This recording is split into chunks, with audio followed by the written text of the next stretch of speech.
Welcome to the show. My name is Klaus Sharati. Tonight, it's a Monday night, so we have our Vox Pops. That is the voices of the African Australian people. And this is an opportunity for everyone in the community to call us and discuss, talk about anything that is of importance. So, more of this shortly after this.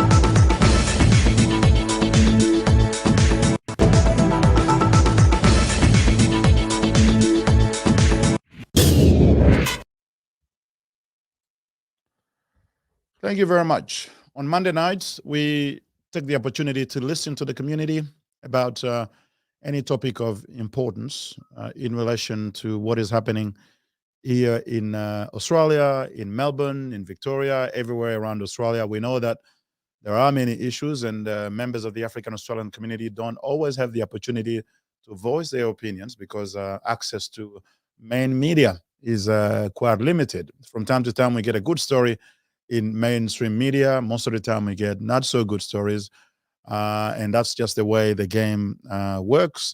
So, at African Media Australia, we encourage African Australians to take the opportunity to say what they like. You can do so by calling us on the number that we'll be displaying on the screen, and it is basically you can do it via telephone. You can also do it via comment. If you're watching, you can make a comment about anything that is important. You can also do it on video. We can send you a link, and you can come onto our virtual studio and be able to say what you've got to say in audio visual format. So tonight we'll be talking about two things that have happened. There is an incident, a very sad incident that took place in Melbourne, where five young people died. They died as a result of a crash that happened in Melbourne's west, which is not far from where we are. We are located in Tanit, and these boys died when their car crashed into a truck. That's a very tragic event. Just trying to see if we can find the image of these boys. Many of you may have seen this in the media. The computer is not obeying me for some reason. I don't know why, but I will see if I can find those images for you in just a moment. It happened on Friday night. I think it was a Thursday night, and there were apparently six young people, all of African background. We understand most of them were from Somali background, and there were a couple from the South Sudanese background. They all perished as a result of that crash. So we'll be talking to a number of people today to get some to voice their opinion on this topic. We'll try to get the first one while we try to get our staff to organize the images here. Just bear with us for 1 second. It's obviously a very tragic event, and I need to get my headset to be able to hear the people that we'll be talking to. All right. Just actually. Okay, we should be all right now. Apology for this.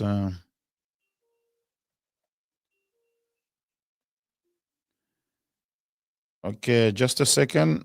We will have you on air in just a moment. We're just having some technical difficulties. Let us. We'll just play this while we fix this issue.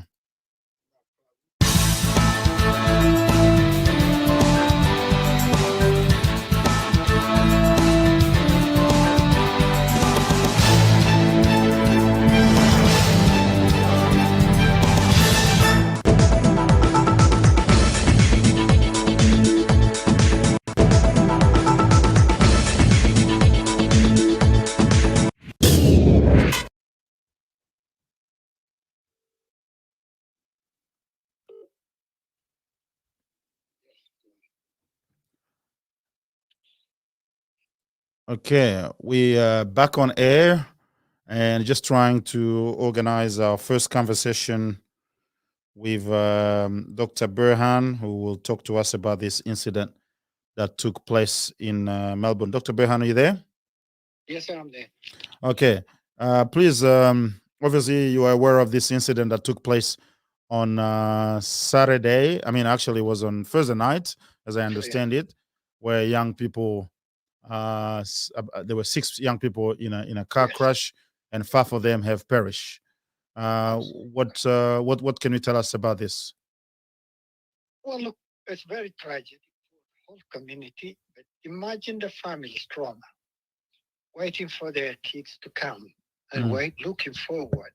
Now, the question is all of us as families, as community, we need to ask each other. We need to look how this happens and how we can stop it. To be mm, honest with you, we lost control of our own kids. We are not able to manage our kids because the rights that's given to them at times, it is disturbing. Family are in a sandwich, wanting to care, wanting to support, but they're not able to get the full power to help their kids.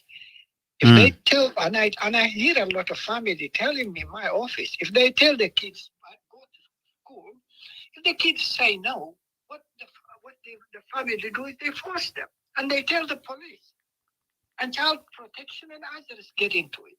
So the question for me, Clyde, I'm a father, you are a father, and many mm. of us have got kids and have got loved ones. How do we manage this? To be honest with you, the whole community was disturbed and was really shocked. I have calls from outside the state. People are asking.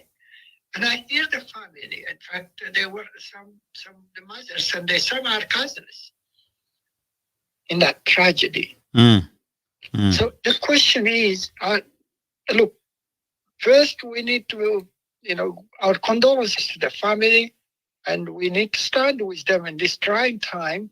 But as a society, how do we manage this? Are we getting to help our kids? Why this is happening to our kids? To be honest with you, these are kids in a very prime age. Mm. Absolutely. I understand they were all around 16, between 16 and 18, isn't it? Now, there was one 20-year-old as well. Okay. But the question is, well, what is happening? This is this is madness. But why did it happen? We need to ask the question: what's going on? What's going on with our kids? Okay. What do you think we can do as a community? Obviously, we sympathize, we empathize very much with the families that have lost these young lives. What can we do to try and to avoid this sort of thing in the future? Well, look, to be honest with you, what we can do is one is we need to work with the schools. Mm, We need to work with police. We don't have a choice, but we need to work with all this because there is cultural barriers and kids are stigmatized in the school with racism, feeling inferior in their own classes if they can't do the same thing or have some problem or whatever. And we are not in the equation to help and support. okay. Number one, schooling is critical.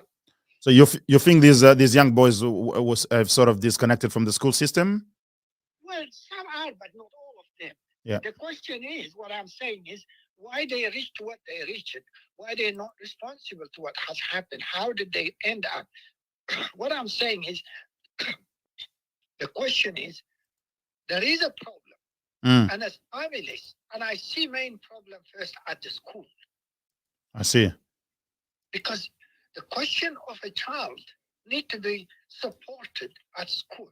We're doing homework support at the moment, and we've been doing with many families. The problem I see the gap between the family, particularly with single families, single mother families, 7, 8 kids. Mm, The mother is not able to reach to each and every one of them. She don't have the language. Imagine the last 2 years, how traumatic were for a mother with no language, with no educational background, They don't have Wi-Fi. Even if they have Wi-Fi and the government was giving them computers, they don't know how to turn, where to connect our Wi-Fi. So what I'm saying is the problem is at the start. Kids, we are school. Absolutely. The main purpose of failing our kids is not after their graduation or whatever, when they are at school. There is bullying, there is racism, there is, they're not supported at home. There is a problem missing in the big equation. They don't have anyone to go to. Okay, Dr. Bear. Drop out of the school. Dr. Berhan, thank you very much for your comments. These are obviously sad times for the families and the community. And let's see what the community can do to assist, to help so that these sort of events do not happen. And obviously, as you said, engaging with school is one thing, and looking at what's happening in the family is another. So many young people lost, and that is very tragic. Thank you very much again for your time to Africa Media for this particular comment. All right. For those of you watching, we are talking about the tragic loss of the lives of young African Australians in Melbourne West, in Truganina area. For those who know Melbourne, where 6 young people died. Were in a car, involved in a car accident, and 5 of them have died, and the other is still in critical condition. So hopefully, there may be even one survivor, but only God knows. Okay, I will go to another member of the community who is going to comment.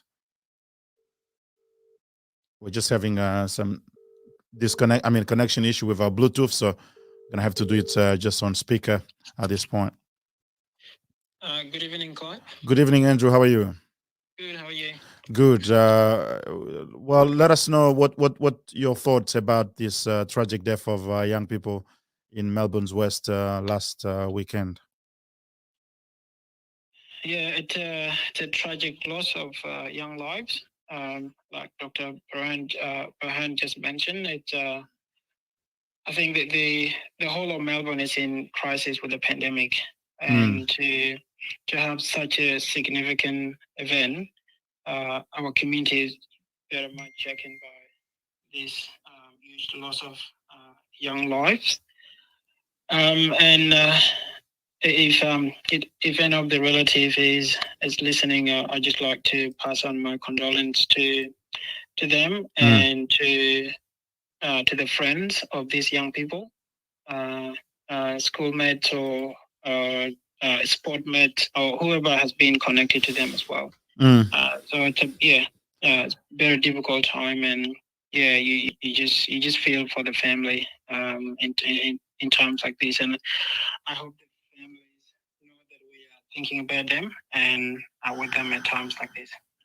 Absolutely, and I'm going to ask you the same question I asked Dr. Berhan. What do you think we need to do to avoid this sort of incident, to prevent them from happening again? With the loss of so many young lives. Yeah, it's a very difficult question now, Clyde, because obviously it's a very sensitive time, and I feel like if we have this discussion in about a month or something like that, that may allow people to express their opinions and suggestions.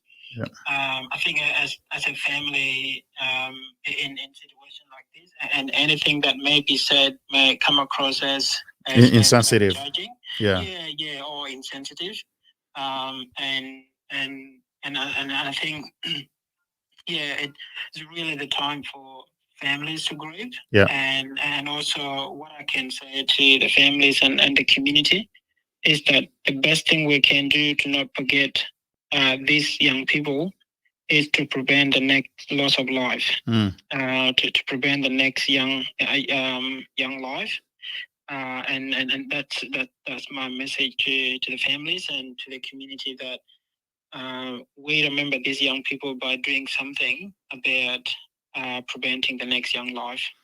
Absolutely, we need to I agree. We need to be sensitive to the families, but we can still sort of it's just a difficult line to navigate. But we can also reflect on what I guess is an opportunity for us to reflect on what we can do in the future to be able to prevent these sort of tragedies from happening. All right, so, Andrew. If I can add what Yes. to support what Dr. Berhan said before, there are very important programs that run through the schools, and when I started my youth work a few years ago, I was part of one of those programs called Fit to Drive. Mm-hmm. So Fit to Drive is a program that really go through the schools and present to young people in the senior level of high school, those who are there to get their learners. And I really being part of a program like that, and you could see young people were just taking those messages on board, and not just for themselves but also for their friends as well. So a bit of it just gives young people the responsibility for themselves and for their friends. So I think programs like that, when we as a community can come together, we need to look at programs like that. And if young people are not at school, how can we reach them if they're not at school? So I think it's a discussion we have to have. All right. It's a discussion we need to have. Absolutely. We will continue to promote that sort of discussion at a later stage. At this time, let's just mourn with the family and hope that we do not have a repeat of such tragedies. Thank you very much, Andrew Guy. Just remind those watching and listening that you are a wolf worker with the South Sudanese community and the broad migrant and refugee communities as well in your work. And we do appreciate your time for the comment tonight. All right. Thank you very much. We will get another member of the community to comment. Just a second.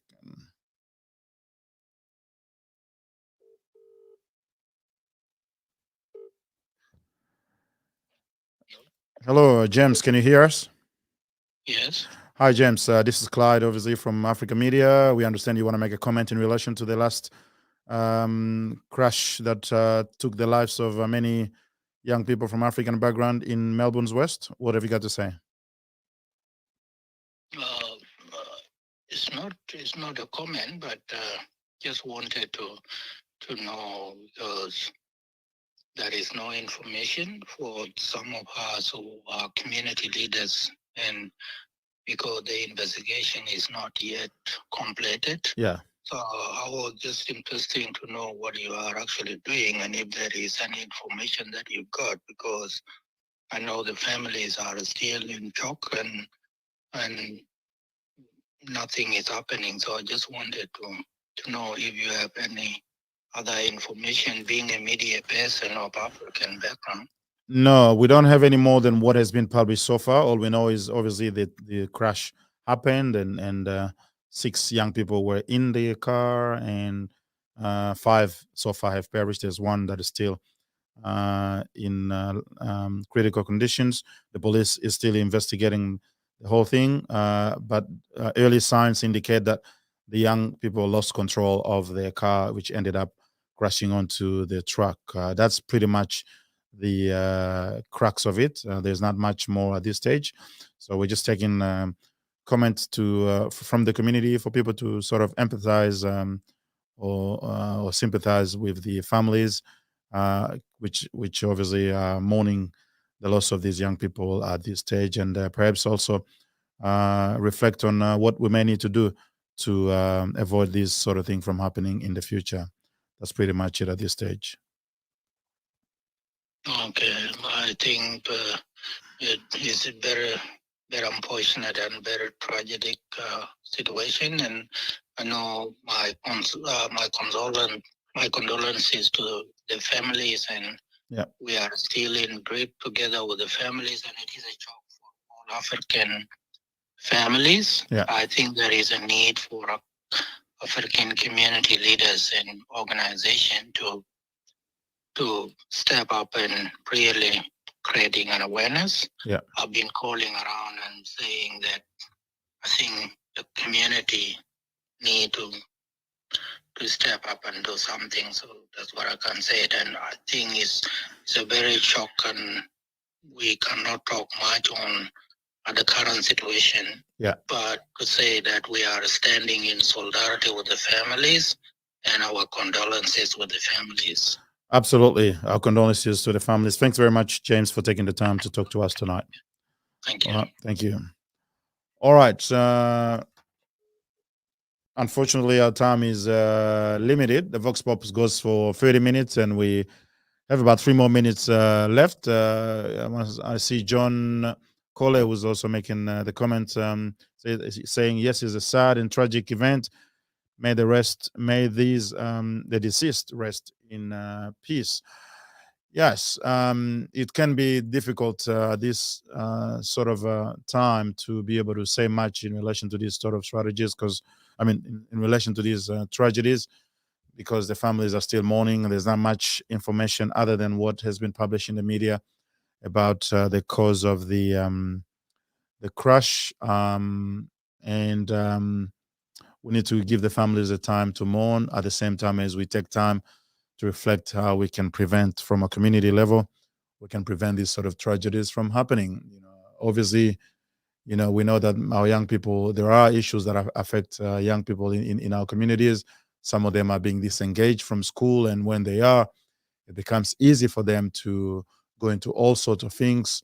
And in that process, it's so easy for them to be caught in this sort of incidents where they are not supervised as much as they should, and they end up doing things that could result into tragedy and creating loss for their families, and losing that potential that they all have in them, that they could have used to make this place a better place, and to add value to the whole community and their families.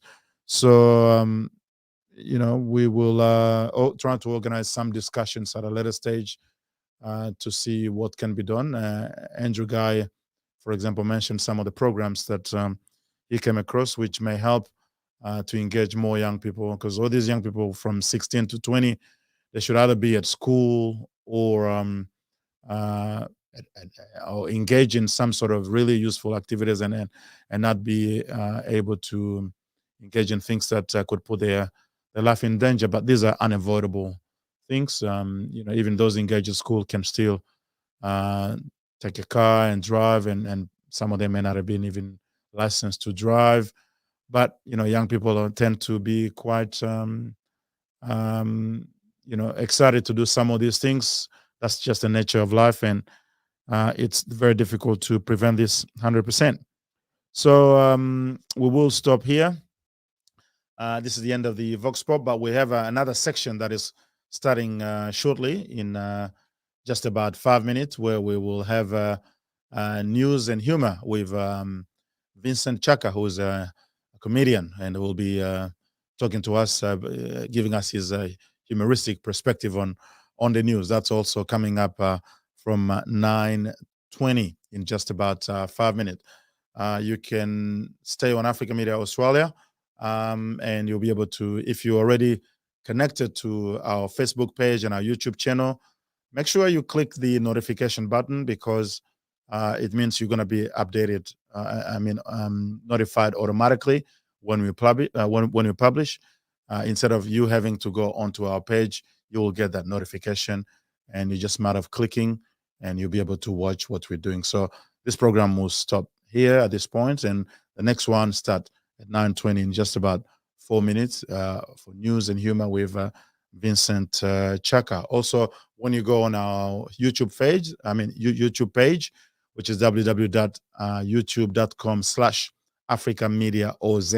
I repeat, www.youtube.com/Africa Media OZ. You should be able to go on our YouTube channel and then subscribe and click on the notification button. And that means you can even watch some of our show on your smart TV live. And you can call, you can comment. It's actually a more interesting experience to watch on smart TV live, as opposed to watching on the phone or on your computer. So Thank you very much for watching, and until next time, stay blessed, and hopefully we'll find you in the next 5 minutes or so if you're watching the next segment.